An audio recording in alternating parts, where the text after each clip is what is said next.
আপনি কি জানেন পৃথিবীতে এমন প্রাণীও আছে যারা রাতের আঁধারে ঘুমায় না, বরং সন্ধ্যা নামার সাথে সাথে রাতের শীতলতা ও অন্ধকারে তাদের সমস্ত কাজ শুরু হয়? তাদেরকে বলা হয় নকটার্নাল অ্যানিম্যালস বা নিশাচর প্রাণী, যারা রাতে সক্রিয় হয় এবং দিনে বিশ্রাম নেয়। আজ আমরা কথা বলবো সেই রাতজাগা প্রাণীদেরকে নিয়ে। কিন্তু আশ্চর্যের বিষয় হচ্ছে, এই তথ্য কোরআনুল কারীম জানিয়ে দিয়েছে আজ থেকে আরও 1400 বছর আগে।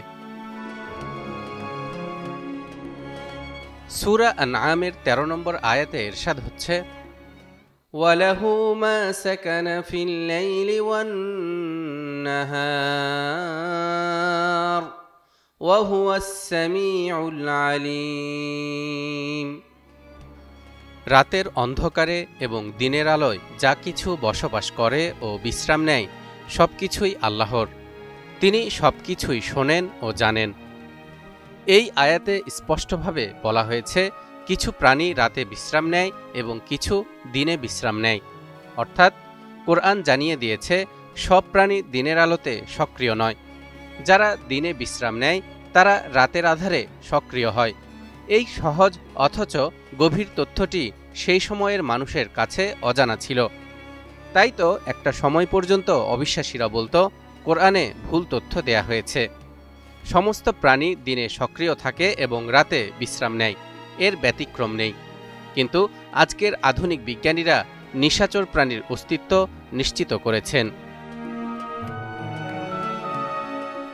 গবেষণায় দেখা গেছে, পৃথিবীতে অসংখ্য প্রজাতির আছে যারা রাতে সক্রিয় থাকে আর দিনে বিশ্রাম নেয়।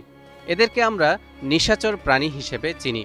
যেমন বাঘ সাধারণত দিনের তুলনায় রাতে বেশি সক্রিয় হয়ে শিকার করে। হুতুম প্যাঁচার কথা তো আমরা অনেকেই জানি। রাতে শিকার করতে তারা তাদের নিখুঁত দৃষ্টি এবং শ্রবণ শক্তি ব্যবহার করে। বাদুড়েরা ইকোলোকেশন পদ্ধতি ব্যবহার করে রাতের অন্ধকারে খাবার খুঁজে পায়। এমনকি আমাদের পরিচিত পোষ্য বিড়ালও রাতের বেলায় সবচেয়ে বেশি সক্রিয় থাকে। কিছু মাছও নিশাচর প্রকৃতির অধিকারী। তারা রাতের বেলায় খাবার খোঁজে এবং দিনের আলোতে বিশ্রাম নেয়। এছাড়া কিছু ব্যাঙ, পোকামাকড় এবং অন্যান্য ছোট প্রাণীরাও রাতের বেলায় সবচেয়ে বেশি সক্রিয় থাকে। নিশাচর প্রাণীদের চোখ, কান এবং ত্বক রাতের কার্যক্রমকে সহজ করে। তারা রাতকে ব্যবহার করে বেঁচে থাকে, খাবার খুঁজে পায় এবং শত্রুর হাত থেকে বাঁচে। প্রকৃতির এই চমকপ্রদ নিয়মই আমাদের শেখায়, প্রতিটি জীব তার পরিবেশের সাথে নিজেকে মানিয়ে নেয়। আজ থেকে প্রায় ১৫০০ বছর আগে যখন কোরআন নিশাচর প্রাণীদের সম্পর্কে এই তথ্য জানিয়েছিল, তখনই এটি ছিল বিজ্ঞানের আগাম বার্তা। তখনকার দিনে মানুষ ধারণা করত সব প্রাণী দিনে সক্রিয় হয় এবং রাতে ঘুমায়। কিন্তু আজ আমরা জানি এটা পুরোপুরি ভুল। নিশাচর প্রাণীরা রাতে সক্রিয় হয় এবং দিনের আলোতে বিশ্রাম নেয়। অথচ কোরআনের এই আয়াত বিজ্ঞানের আলোকে আজ সম্পূর্ণ সত্যি বলে প্রমাণিত হয়েছে। সুতরাং কোরআন শুধুই আধ্যাত্মিক নয়, বরং এটি বাস্তব জীবনের বিজ্ঞান এবং প্রকৃতির অনেক গোপন রহস্যের কথাও জানিয়ে দেয়।